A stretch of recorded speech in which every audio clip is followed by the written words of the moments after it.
Well, it's been a long, slow, methodical year, but it's amazing what you can get done even on crutches most of the time. But it's taken me an entire year slowly plodding away to get all these things made for Christmas.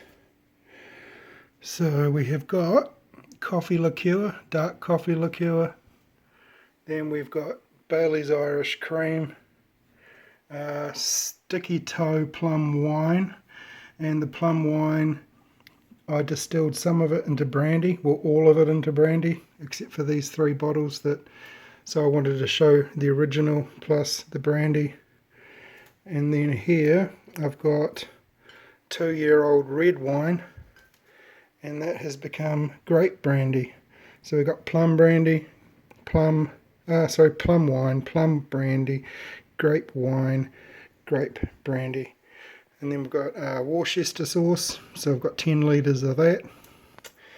And then at the beginning of the year I made corn and oats bourbon.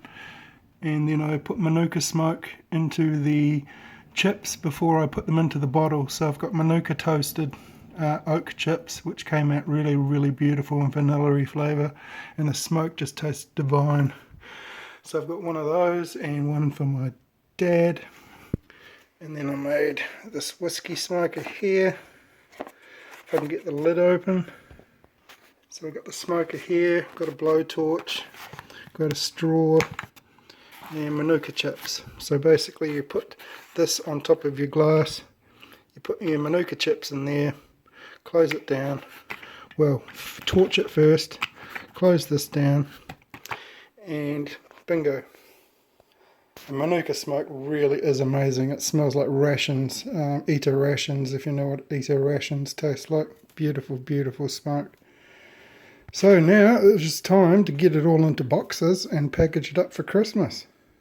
And next I'll be making grape and plum brandy videos now that I've slowly aged for 1.5 years on oak.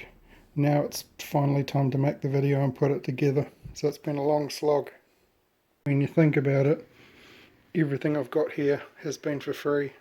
All it's taken me is probably about $30 in sugar all up, if I needed, sugar for the liqueurs and things like that.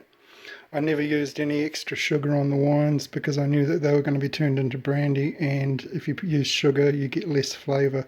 So you want to do all pure, just straight brandies from wines.